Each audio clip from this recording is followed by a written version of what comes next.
Salute, salute, salute. Y'all put a one in the chat if you hear me loud and clear, man. Put a one in the chat if you hear me loud and clear. Welcome to another episode of the King Ray Ray Show. Morning motivation. We're a little bit late today, so we'll call it midday motivation with King Ray Ray, man. Let's get ready to do it. Let's get ready to do it. Let's get the people, man, another minute or so to get in here, man. Let's make sure everybody in the joint. But let's get ready to do it, man. Salute to the GLG, man. Powerhouse. I see you in the building, brother. SJ3, my brother. Good to see you in the joint, man. Three Kings, detail. Salute to you, man. Salute. I saw Swarthy in here earlier too, man. The Money Boys on deck, man. Salute to you. I saw Evolved in here. Reese was in here earlier too, man. I saw Reese in here. Love by Few was in here, man. Salute to you. Nate was in here. Salute to you, Guapo. Marvo was in here, man. Salute to you. Justin in the building. Mello. I saw Mello in here earlier too, man. Doug was in here too, man. So salute to all the brothers in here, man. Infinite was in here, man. I saw y'all, man. So let's get ready to do this, man. Let's get ready to do it. Listen, man. Here's what I want y'all to understand. Separating from people is easy if you don't have any emotional connection to them. And I'll even say emotional attachment. So we can't act like we haven't been perennially emotionally attached to people in our lives. We have. We have been emotionally attached to people for all of our lives, from our parents to our siblings, to our grandparents, to our cousins, everyone. We have all been emotionally attached to those around us throughout our lives. But that is the foundation of the difficulty in separating from people. The hardest thing to do is separate from the people you love to begin your godly mission, because you want them to see you get better. You want them to see you do better. You want them to be there to witness your growth, but you're not growing for the people who've been knowing you your whole life. You're growing for the people whose presence God's going to put you in the future. See, you're not growing to impress the people from the past. You're growing to deserve to be used as a vessel by God for the people in the future. So today we'll discuss the hardest part of separating from people you love to begin your godly journey. Again, thank everybody for tuning in. You could have been anywhere midday right now. Some of y'all having lunch, wherever you are right now, and you're taking in the show today while you're having lunch. I do appreciate it, man. And, enjoy your meal and enjoy this reel. The number one reason that, my bad, Philip, didn't shout y'all, man. Salute to Philip, man. Philip in the building. Oh, this is something cold, man. You got to look at what SJ3 just said before we start the show. The older I get, the colder I become. Yeah, that's real, man. That's real. The number one reason that makes separating from the people you love so hard is the good times are normally really good. So some of your best memories in life, the good and the bad, come with those people. So the toughest thing for us to do is allow the bad memories to outweigh the good memories, which is what it takes for us to be able to move away from those people. But here's the thing. If it was so good in the good times, what does it represent that it was so bad in the bad times? What does it represent that they were so foul in the bad times when they were so loving and caring in the good times? See, you can't trust the way they are in the good times because they're so bad during the bad times. They're so foul during the bad times. They're so inconsiderate during the bad times. They're so disrespectful during the bad times.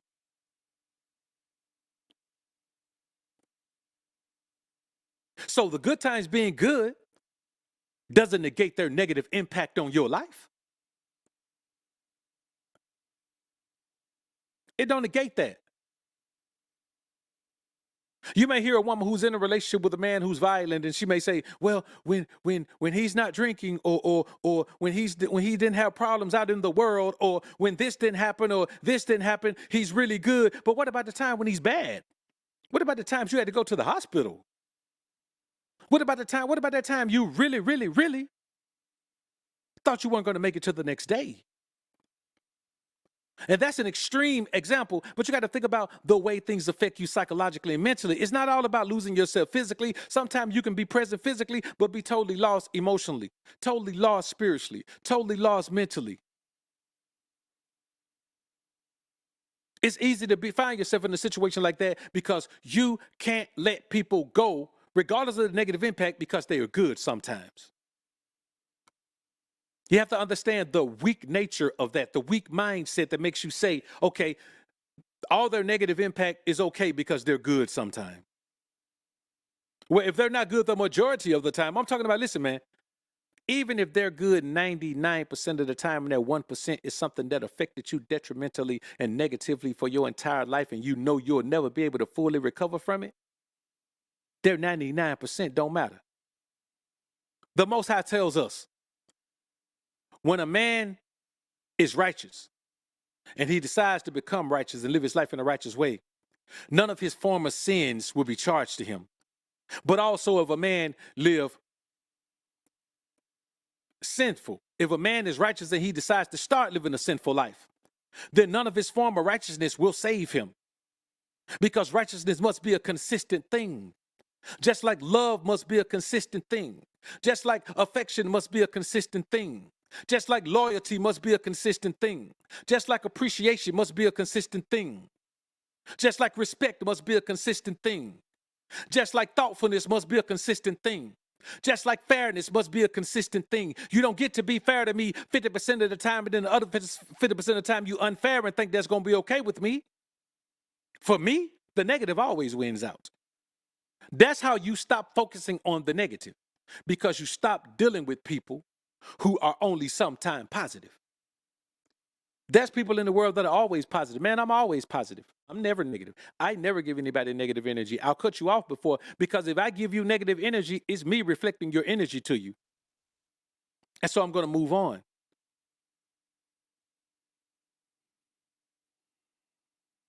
The number 2 reason that it's so hard to separate from people you love in order to get on your mission from God, in order to pursue your mission from God, is because you excuse their offensive words or detrimental actions. You excuse it. And later on, we'll get into why you excuse it. But there's a reason you excuse it. There's an effect they have on you to why you excuse it. But the end result is that you excuse their offensive words or detrimental actions. Well, this was going on, or well, that was going on. Well, you got to kind of understand where they're coming from. And well, man, let me tell you something, brother. You cannot excuse someone's behavior, because that makes you the victim of a victim. I don't care what you've gone through. You don't take it out on me. I don't care what you've experienced. You don't take it out on me. That's why when you enter into a relationship with someone, you have to know what their relationship history is. You have to know what psychological issues they bring from those relationships, because you will become were greatly impacted by what they brought before. You become a casualty of the war they've had with someone else. The psychological warfare, the emotional warfare, even the physical warfare. You will become a casualty of their war with someone else, and you didn't get the spoils of the war. You didn't get to enjoy. Man, you didn't get none of it. You didn't get the camaraderie of war. You didn't get nothing. You just dealing with being a casualty of their war. So never accept being, the victim of a victim. Okay, well, they went through this, so I kind of understand why they did it to me. Their mother talked to them this way, so I kind of understand why they talked to me this way. Well, their father wasn't there with them, so I kind of understand why they're this way with me. No, I don't understand nothing. You take your problems up with the person that gave them to you. You don't bring your issues to me and think I'm finna be the emotional punching bag, and think I'm finna be the spiritual punching bag, and think I'm finna be the mental sponge, and think I'm finna be the physical whipping board. No, I'm not. I'm not finna be any of that, because you know what? I wouldn't do that to you. You're not going to do it to me, because I wouldn't do it to you. No trauma, no drama, as my brother SJ3 so eloquently stated. No trauma, no drama. I say again, no trauma, no drama. And that's what I want y'all to understand. We got to keep in mind, man, that you cannot afford to deal with people who have not dealt with their trauma. Because let me tell you something. They will make you a part of them by telling you that you haven't gotten over your trauma either. They will tell you, and that's why you don't open up to people. You don't open up. Let me tell you what happens. You can open up to people who have who have solved their issues. People who have gotten over their issue, people who still have their issues, you can't discuss these things with them because they will turn around and say, well, you have your issues too. And they will assume because they haven't gotten over theirs, you haven't gotten over them. But you know what? Maybe you haven't gotten over yours because you're dealing with someone who has traumatic. Is anyone who has fallout from traumatic experiences in their lives and it affects their inability, it affects their ability to deal with you or their inability to deal with you properly, then yes, maybe you haven't gotten over your issues. If you trauma bond with anyone, you have an issue just as well as they do. Trauma bonding means that there's shared trauma. And so if you try to bond with someone who is in a headspace and a mental space where they can trauma bond because they haven't gotten over their trauma, you're automatically going to be brought down to their level. Let me tell you something. If you deal with someone who's psychologically not where they need to be, mentally where they need to be, emotionally where they need to be, physically where they need to be, spiritually where they need to be, even financially where they need to be, you're going to be brought down to their level. You can't uplift someone who's content with being in the quagmire of destruction and deconstruction that they're dealing with. You can't do it. You can't do it because you can't lift them. They can pull you down. Let me tell you something. Why do you think you can't be trying to pull people up with you? I want y'all to somebody put it in the chat. There's one great reason. It's a scientific reason. Sir Isaac Newton, tell me, what is the one reason that as you rise, you cannot bring people up with you? Why does your circle get smaller the higher you get? The higher you rise, why does your circle get smaller? Why does your influence of people or the influx of people that you deal with get smaller and smaller the higher you rise? Somebody put it in the chat for me right quick, man. Let me take a swig of water. Somebody tell me right now, boy, is one. It's a great answer, brother. I'm telling you.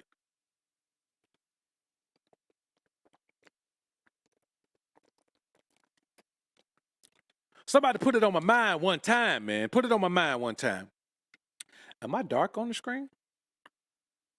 I think I'm okay. There's a very simple reason, man. It's such a logical reason. We know this. We learned this in science class, man. We learned this.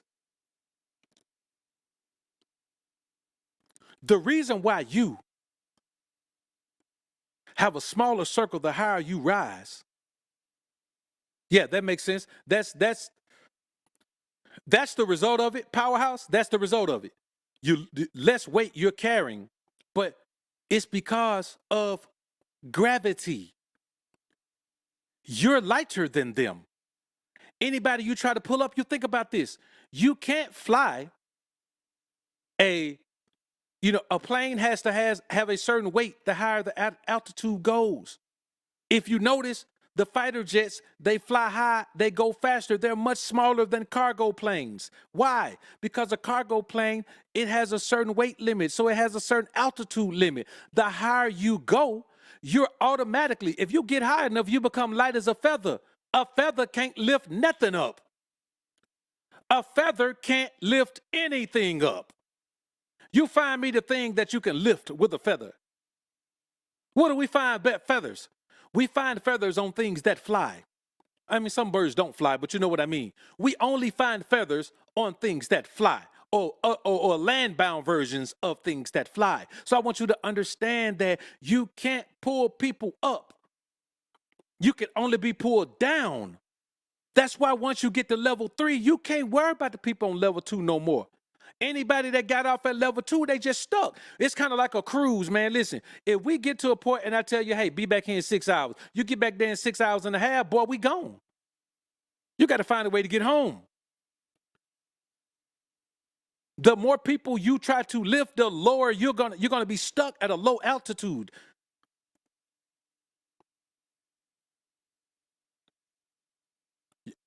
You got to start dumping people overboard, man, and dumping luggage overboard, dead weight and baggage overboard. You got to start dumping it overboard early, man. You can't wait until the plane starts taking a nosedive. No, bruh. Let me tell you something. I want the trip to be turbulent free. Listen, I want to be turbulence free. I want it to be just floating. So you can't allow yourself to be brought down to that level in any way. Spiritually, mentally, emotionally, financially, you can't. Physically, you can't allow yourself to be brought down to that level. So you also can't sympathize with their punishment. See, when you look into somebody's life, you never know why they're going through what they're going through. Everybody that's going through something ain't going through something because they had bad luck. Everybody that's going through something ain't going through something because somebody did them wrong. Sometimes they're going through something because they did somebody else wrong. You understand me? Sometimes they're going through what they're going through because they did somebody else wrong. And if somebody done did something wrong to you, you can't sympathize with their punishment. Whatever they going through, that's what they deserve, not based on you. You didn't give them the punishment based on what God felt like they ought to do.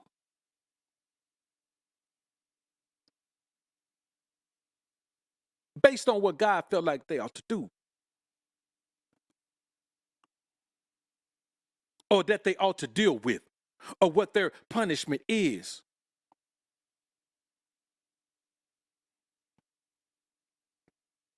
Their learning lesson.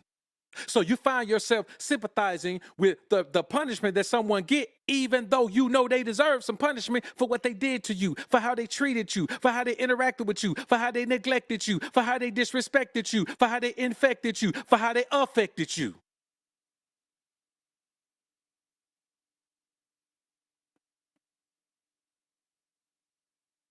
Oh, no one deserves what they're dealing with. No, that's bad. They don't deserve that. Look at them. They going through it. I'm going to pray for them. Man, let me tell you something. This real talk.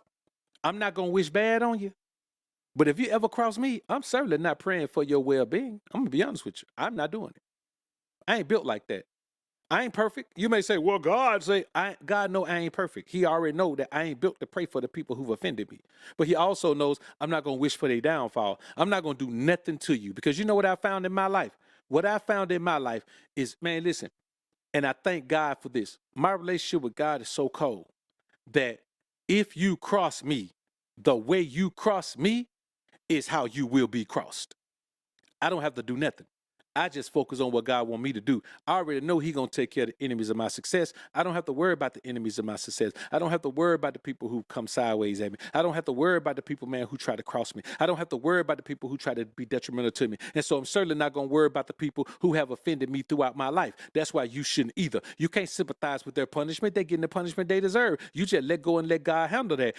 See, you ain't got time to be focusing on their punishment. If you and the energy you focusing on, oh, they shouldn't be going through that, you still need to be healing yourself. You still ain't right yet. So why are you wasting time worrying about what they dealing with when you know they should be dealing with something because they ain't never dealt with that for what they made you deal with? You can't separate from them because your emotional attachment to them is causing you to not accept the fact that they were wrong.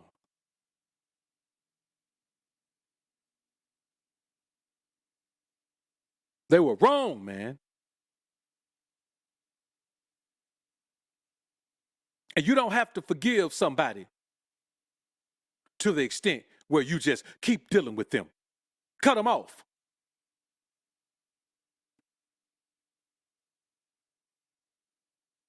And here's another thing. They pull you into actively seeking reasons to justify their behavior, but they can only do that because you don't cut them off. You keep, you know what the problem is? Here's the thing. You continually seek closure from them. You want them to admit they're wrong. If you had a bad parent, you want that parent to admit they were bad. If your mother was a scally, you want her to admit she neglected you. If your father was absent, you want him to admit he was absent. Why do you need him to admit he was absent when you know he wasn't there? Why do you need her to admit she was a scally when you know she was? Why do you need that person to admit they offended you when you know they did? Why do you need that person to admit that they disrespected you when you know they did? Why do you need that person to admit they negatively affected you when you know they did? What is this closure thing you need from them? Closure comes from God, not person.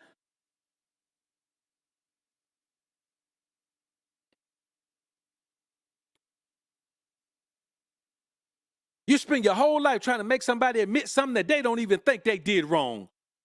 You spend your whole life trying to make somebody apologize for the things that happen in your life. When you do that, you are disrespecting God. You're telling God, I know you can get me out of this, but I want to rely on them too. I know you can help me overcome this, but I want to rely on them too. I know that you can bless me with peace of mind, but I want them to do it. You're disrespecting God, man, when you turn to people and say, I want you to give me what I need to go to God for. Now, how do you think God is supposed to respond to that? How do you think God is supposed to respond to you disrespecting him, saying, you are not my God? That man is, that woman is, my mama is, my dad is, my grandma is, my granddad is, my brother is, my sister is, my uncle is, my auntie is, my ex-wife is, my ex-husband is, my boyfriend is, my girlfriend is, my fiance is. How are you going to disrespect God like that and then think he'll turn around when you realize they can't do it? Then you want to come to God. Don't you know God going to look at you? Wait a minute. Then you put them first? Okay, well, I ain't ready to help you yet. Go back to them some more. Let them help and heal you some more. Don't come to me. I'll tell you when to come to me. But now is not the time. Go back to the people you relied on. That's what I need you to do. Go back to the people that you relied on. And let me tell you, man, this is one of the worst parts of this. You don't even know when a person, and this is why the people you love can do this to you.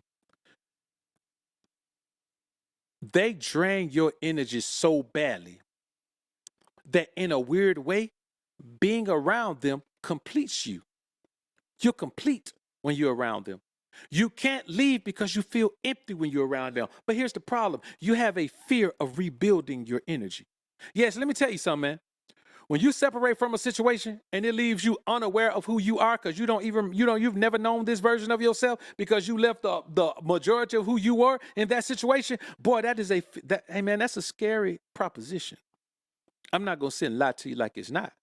It's a very scary proposition because that's the first time in your life you truly have to trust God to bring you through. You truly have to learn to trust God at that point because there ain't nobody else around you. You separated from all the people that have known you. And you got to wake up and you got to say, okay, I got to rebuild myself from scratch right now. But here's the thing. If you ever want to build a house and there's a house already there, what do you have to do? You got to bring in the wrecking ball. You got to bring in the demolition crew. So there's nothing wrong with demolishing the old version of yourself, the version of yourself that was victimized by people, the version of yourself that was ostracized by people, the version of yourself that was, incentivized to do wrong by people, the version of yourself that was misled by people, the version of yourself that was misguided by people, the version of yourself that was wrongly chided by people. That version of yourself, it's okay to get rid of that version of yourself, but you got to have the wherewithal, you got to have the confidence, you got to have the faith in God to be able to move on past these situations. And you can't do that as long as you keep holding on to these people that you have this emotional attachment to. Because God has a mission for you that doesn't include them. And until you can let them go, your mission is going to just be there waiting. You're never going to get to the place you need to be. You're never going to get to the mindset you need to be. And you know what you're going to do? You're going to start to take your issues out on the positive people that God puts in your life. And there's only so much. See, here's the thing. God is only going to allow the positive people he put in your life to be there for so much of your negative energy. And then he's going to turn off their connection to you as a mission. See, when you're on a mission for God, everything in your life, you look at it as a mission. This is a part of my mission. If we can't compartmentalize something as a part of our mission, we don't do it because we don't think it's what God wants us to do. So when somebody's in your life and they are treating you like you're part of their mission, they are giving you positive energy. They are the only source of positive energy you have. Then you look at your life and you start to realize, man, this person is affecting my life in a positive manner. If you look at all those people who've affected your life in a negative manner and then look at that person who's affecting your life in a positive manner and then give them all the crap from the people that you didn't give it to because you couldn't, because you were emotionally attached to them, that person should leave you alone because you have some issues you need to get over. You have some issues you need to get over. And what God is going to do, he's going to pull that person away from you. And so you got to hurry up and separate from the people that you're not supposed to be around, because God is not going to let you keep holding on to those negative people and then let you have access to his positive workers of his mission, his dutiful mission workers, his people, his chosen ones, the people who he put in your life to help you and benefit you to get over this process, to get out of this process, to get over this hurdle of letting go of those people who you don't need to be attached to. It's only so long God's going to let those people sit there and waste their time with you. At a point where it feels like you're a dead cause or you're a lost cause, he's going to pull those people out of your life. Then you're going to be stuck there by yourself. And let me tell you what happens when you're stuck there by yourself. When you need to separate from people and you won't, and God put people in your life to help you separate, and God put people in your life that you can cling on to, and God put people in your life who are strong enough for you to latch on to and be pulled in the direction that God wants you to go. When God pulls those people out of your life, you ain't got no choice but to go back to the people you know, because nobody can stand alone unless you have already become strengthened in God. In that transition phase, no one can make that transition phase alone. No one can do it. You got to have somebody. And whoever you got that God put in your life to help with your transition period, you are a fool if you don't embrace that person. Because at some point, God is going to say, my child, come away from that fool. And you're going to be right back in the place you was in. So if you want to stay with him, stay with him. Don't play no games. Because all that happens is those people pull you into a responsive emotional state. Anybody know what a responsive emotional state is? It means that everything you want to interact with them about, they give you a response, not an emotional response, a response that triggers your emotions. So if they want sympathy from you, they know how to get it. If they want sadness from you, they'll tell you about what they went through that you didn't even witness and make you cry about it. Well, you ain't even through crying for yourself. That person ain't never cried for what they did to you. That person ain't never cried for how they lied to you. That person ain't never cried for how they chided you wrongfully. That person ain't never lied for how they abandoned you. That person ain't never lied for how they neglected you. That person ain't never cried for how they disrespected you. That person ain't never cried for how they treated you like you didn't matter at all. And now they got you sitting here crying over something they went through that you don't even know if it's true or not. Your emotional attachment will keep you from fully making those spiritual connections.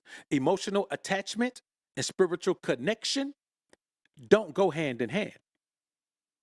So those people you are emotionally attached to will prevent you from making the proper spiritual connection that you need to make.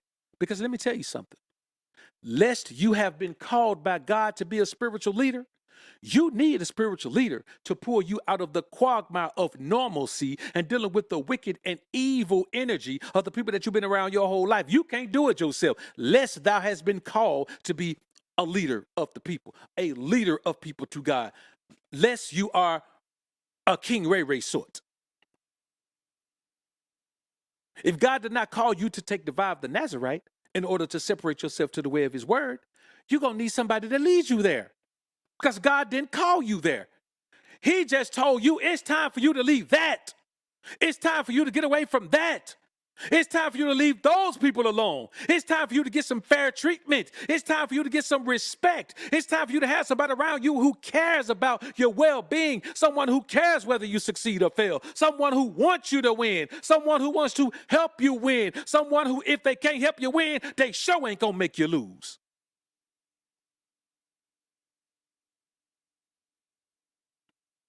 But you have been drained so badly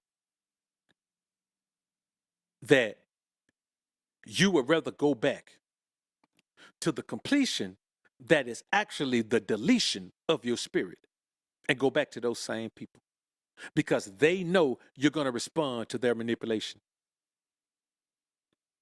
They know you're going to respond to their manipulation. Why? Because as I stated earlier, you continually seek closure from their admission of guilt. You want them to make you feel like they care. But let me tell you something. And this is going to bring it all to the forefront. If they cared about you, they would have never done what they did. If they cared about you, they would have been admitted it. As soon as they realized that they were wrong, as soon as they thought about it, as soon as they got old enough to know, as soon as they got sober enough to know, as soon as they got godly enough to know, as soon as they got wise enough to know, as soon as they rested enough to know, they would have been addressed it. But you got to keep bringing it up. You got to keep talking to the people about how you feel like they ruined the relationship, how they weren't who they were supposed to be to you, how they ruined the connection, how they ruined the relationship. You got to keep talking to your parent about how they were a bad parent. You got to keep talking to your sibling about how they were a bad sibling. You got to keep talking to your ex-wife, your ex-husband about how they were a bad spouse. You got to keep talking to your children about how they bad children. You got to keep talking to your friends about how they been bad friends. Now, let me tell you something right now. If you bring something to somebody's attention, they only should need one time to tell you, well, you just being sensitive. Well, you just going overboard. Well, it wasn't even that serious. That's your one time to let you know somebody don't care. That's your one time to know. You can't continue to deal with someone once they show you they don't care. So you know at that point you're just holding on to the emotional attachment, but you can't do that, man. It's detrimental to your very existence. You can't hold on to the emotional attachment. So you got to stay out of the responsive emotional state. When you're seeking some emotion from them, when you're seeking that, the only emotion they're going to give you is just enough to trigger your emotional response. It's going to be manipulation. And that's what I want you to understand.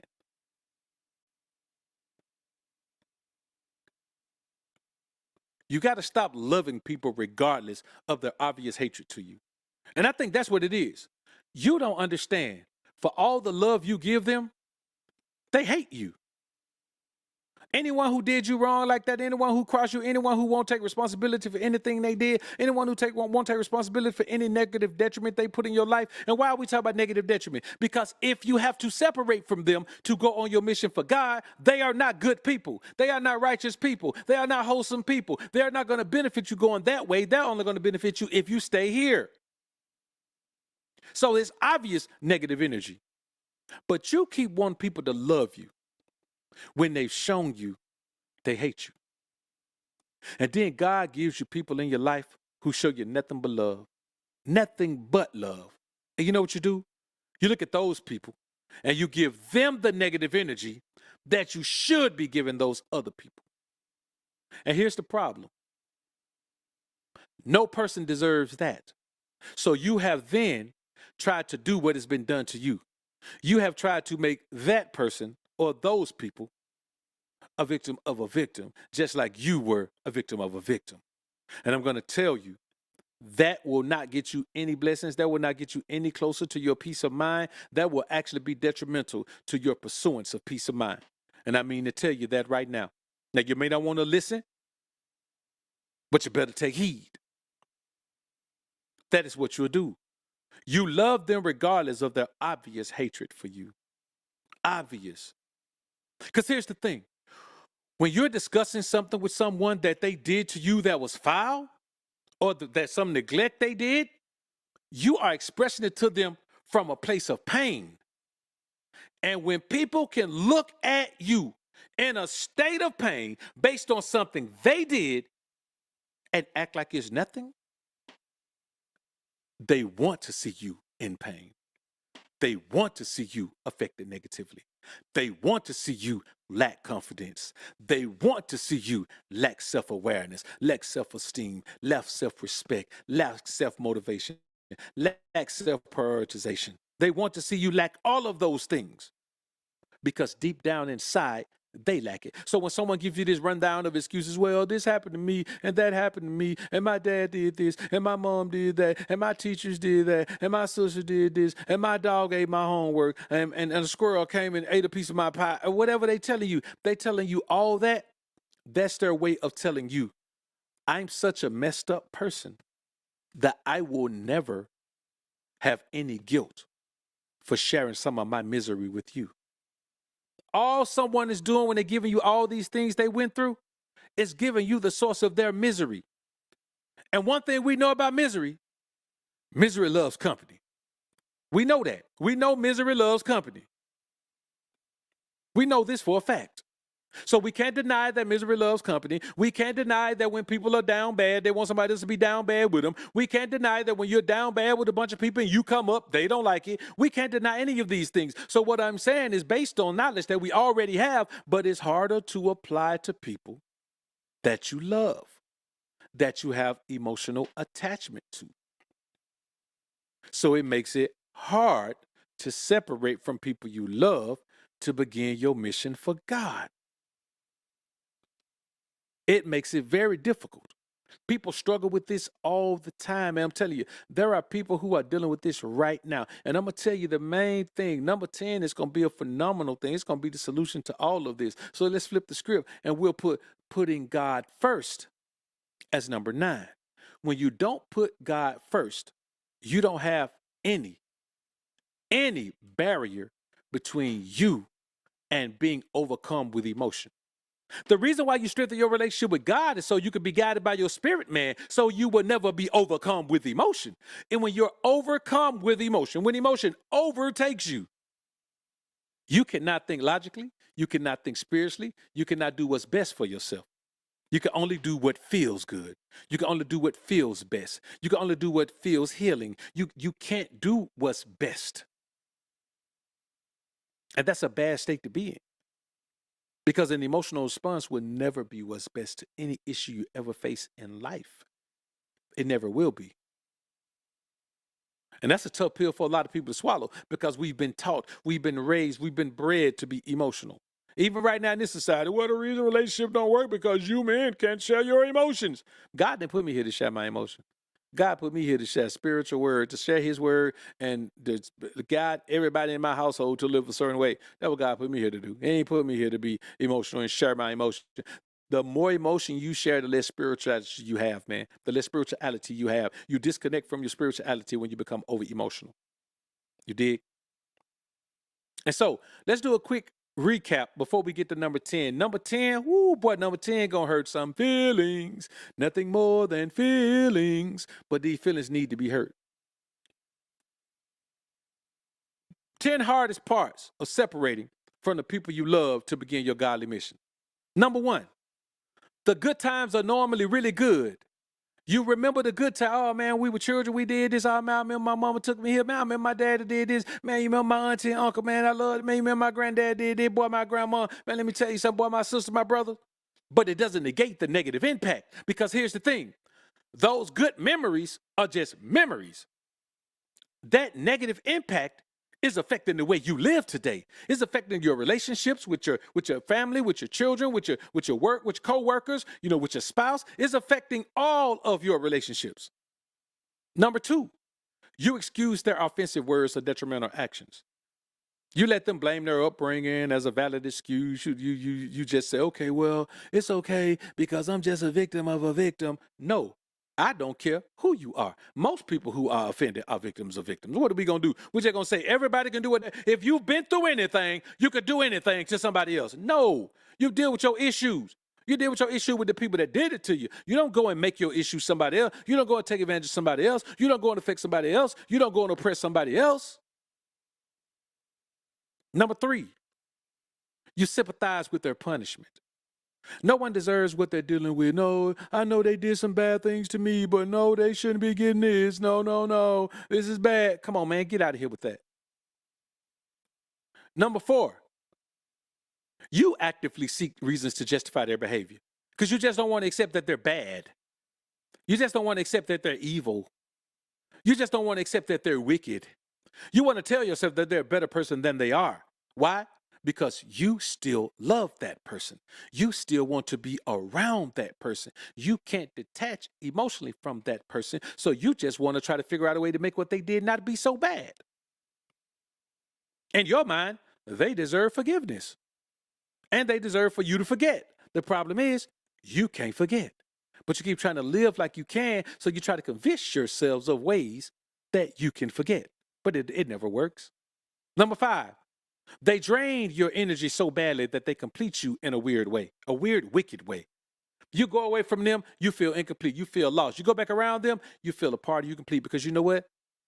They took your innocence. When someone offended you as a kid, they took your innocence. When someone even offends you as an adult, the first time you deal with any offense, they take your innocence away. The first time an adult tells you a lie and they tell you, they promise you something that they have no intention of fulfilling, that first disappointment like that, unless they make it up really quickly. But most people who disappoint you like that, they never have any intention on doing it in the first place, so they don't care about making it up. It affects you in a negative manner. It robs you of your innocence. It robs you of your sanctity. It robs you of your naivete. It robs you of the things that you value going into life that no one should ever lose. But we live in a society that's so wrong that you will lose it. And a lot of time in this particular society, especially, you lose it young.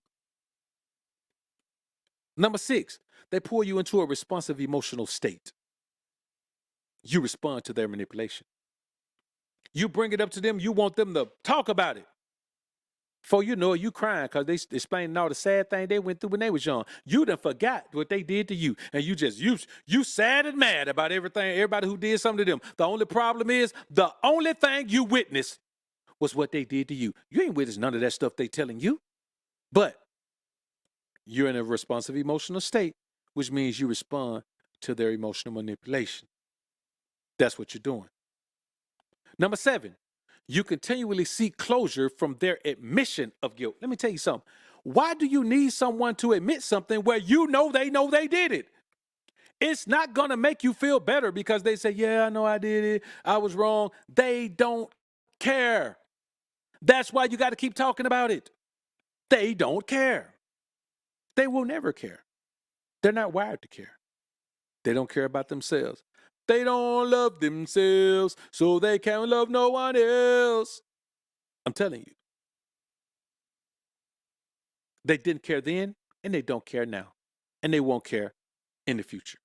Number 8, you love them regardless of their obvious hatred for you. Why? Because they family. Family is supposed to stick together. Family is supposed to overlook everything. Well, if somebody on the street did it, we gonna take them out. If family did it, all family is supposed to stick together. Forgive your family. Forgive your family. No matter, my family got in my bank account and stole $20,000. They family though. So we supposed to be cool at the family reunion? Man, let me tell you something. Y'all got there's two solutions. Either I'm going to come to the family reunion, they going to be there and it's going to pop off, or I ain't going to never come to the family reunion no more. Now, who's more important? That person over there who's in a position where they need to steal $20,000 from someone, or this person over here who had $20,000 for them to steal, who y'all all need to rely on at some point? Now, you know what's going to happen. If you say, well, you can go ahead and pass, then we don't want no trouble. Okay, y'all make sure that they still got some of that $20,000. So after this family reunion, when you got to call on somebody, you call on the stealer of the $20,000. Don't call on me. You understand me? Don't call on me. Let me tell you something, man. I sell people relationships all the time. You understand? Well, I buy relationships from people all the time. I buy relationships from people all the time. I buy relationships from people. When a relationship runs its course, I will pay you a fee. Once I pay you that fee, the last thing I did for you is pay you a fee. Why are you bothering me? I've been buying relationships my entire life. Sometimes I buy it, willingly. Other times, people have stole things. People have, done things like that. But I'll tell them, okay, how much did you get? You got $2,000? You got $8,000? Okay, here you go. You have just bought this relationship. Well, I had just purchased this relationship for 8 bands. Forever. Forever now. It's done forever. Cool.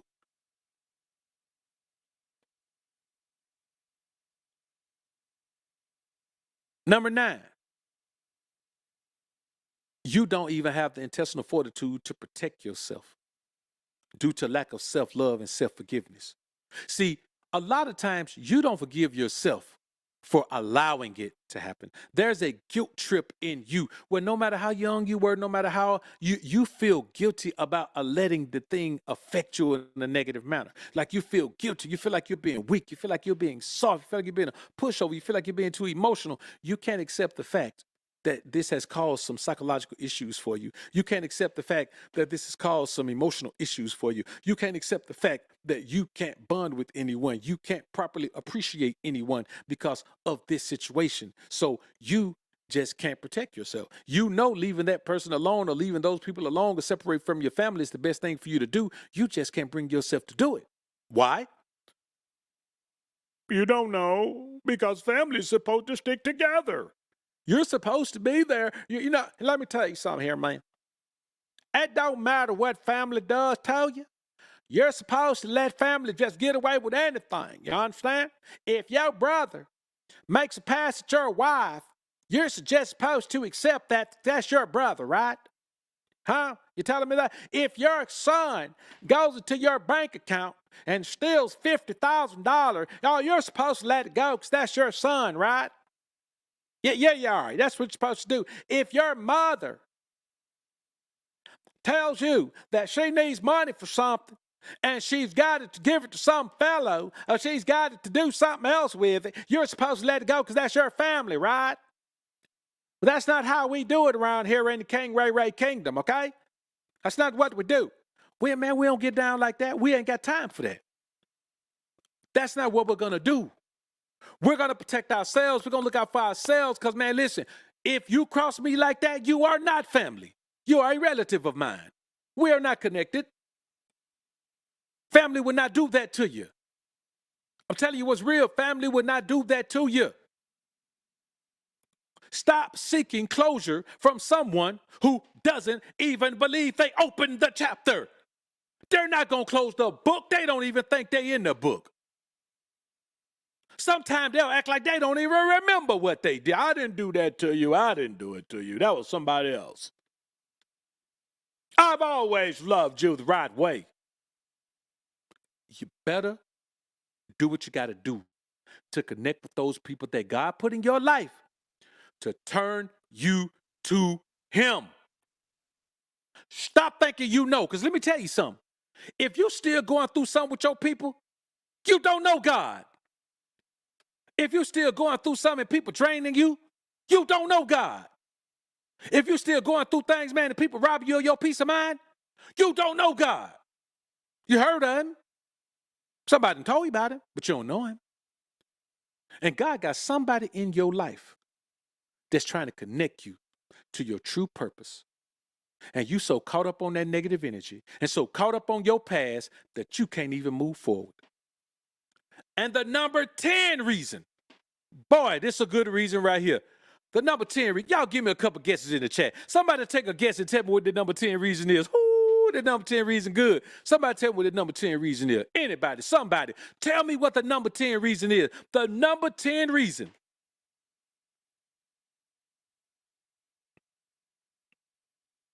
That makes it hard to separate from the people you love to begin your godly mission. Somebody tell me what it is. Y'all know what it is. Somebody better tell me something. I'm going to take 5 answers. 5 answers. We're going to see if we get it. Why are you holding on to people because the good times are normally really good, but it doesn't negate the negative impact? Why are you trying to find an excuse?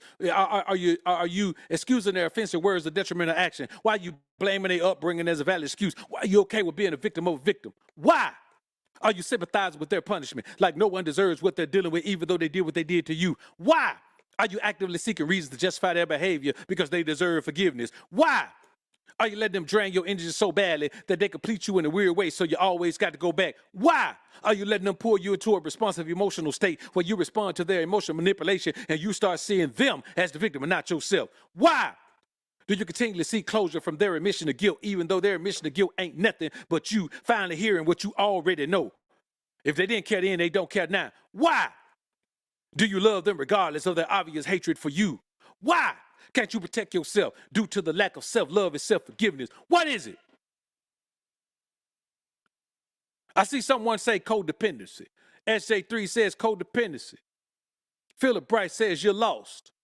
Spiritual Alpha says emotional attachment. Ice Cold G said they scared of taking that lonely journey. Let me tell y'all what it is. Your cutoff game is trash. You ain't got no cutoff game. You can look and you can take out the scissors, but you can't snip. You can go out there with the wood, you can take the axe, but you can't chop. You can take your kitchen knife, you can take out your cutting board, but you can't dice. Your cutoff game is trash, man. Your cutoff game is non-existent. You don't even know how to begin. You do the scissors like this, and when it comes time to snip, you be like, oh my Lord, my arm won't work. What is wrong with my hand here? Oh Lord, it won't do it.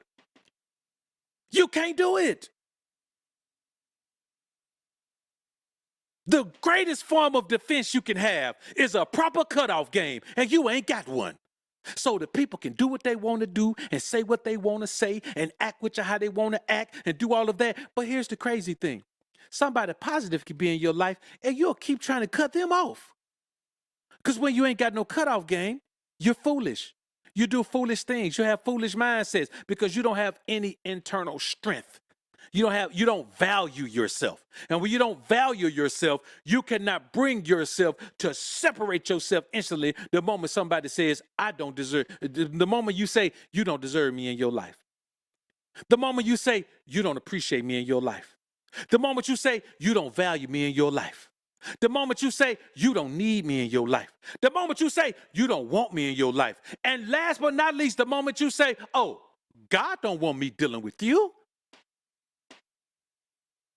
And then you wake up next day and you done figured out a reason to keep dealing with the person. You ain't even got no reason. You done made up a reason. But when somebody asks you, well, what's the reason you keep dealing with them? Man, I don't even know. So why you woke up this morning like you still got a reason? Man, I mean, I do, man. Man, they give me one. Man, I don't know, man. I don't know. I don't know, man. I know you don't. Enhance your cutoff game, brothers. Anybody. If you're a woman, you're in a relationship with a man, that man ain't doing nothing for you but giving you misery. That man is treating you bad. That man is putting hands on you and doing all that. Cut him off. If you're a man, you're in a relationship and you're doing everything for a woman, and man, she ain't got no appreciation for you, man. And no matter what you do, all she do is complain. Then she'll turn around and act like she's giving you the same value you give her. Man, she don't appreciate you. She don't even want you in her life. Cut her off. If you got children that you do things for, man, and they don't even say thank you, they don't appreciate that, man, grown children, man, listen, bro, cut them off. Cut them off. If you got friends, man, who, they only want you, they only want to come around when you got some money to spend, or when you gon', set something out, or when you gonna make it a worthwhile trip or anything, man, cut them off, man. If you're dealing with people, man, that always trying to down talk what you're doing, they're always trying to act like, man, what you're doing ain't gonna work, and always trying to be, take your motivation away from you and all that, man, cut them off, man. You owe it to yourself. Cut them off. Let me tell you something. You would never lose if you cut off someone who you are benefiting. They will lose. They instantly lose the benefit of you, whatever that benefit is. Man, let me tell you something. If you're giving somebody a ride to work every day and you they only way and you only give them a ride because they work where you work, all you got to do is move away. I'm not saying do this on purpose. I'm saying if you move away, that's your evidence of how cutting somebody off, not even by choice, by the fact you had to move, that will ruin somebody's life. Stop thinking you got to stay in position because you don't want to ruin somebody's life by taking yourself out of it. Well, you're going to ruin your own life by staying in their life? Let me tell you something. If somebody's life got to be ruined, you better let it be theirs, not yours. You better let it be theirs, not yours. Do that, man. Protect yourself. Do what you got to do. I'm telling you, brothers, you need to enhance your cutoff game because it's not, your life is going to be bad. People are going to take advantage of you because people know when they need to be cut off. But let me tell you something. If you benefit somebody and they know they need to be cut off, they're not going to cut themselves off. Dr. Lee, the chosen one, appreciate this 2-bone peace alphas. Here to imbibe, what they say, imbibe and apply. Salute to you, bro. SJ3, my brother. Salute, man. Appreciate the dime. Salute to the realers of the real King Ray Ray. Salute to you, brother. I appreciate it, man. I appreciate it. GLG and Mod Squad representative. So listen, brothers, I appreciate y'all being in the building, man. Let's get ready to slide on out here. I don't want to hold you too long. We've been in the thing about an hour, midday. I appreciate you taking your lunch break or your lunch time or your nap time or whatever you took, man. You could have been anywhere in the world, but I sincerely appreciate you being in the Kingdom of Ray today. And I'll see y'all again tomorrow, man. Peace.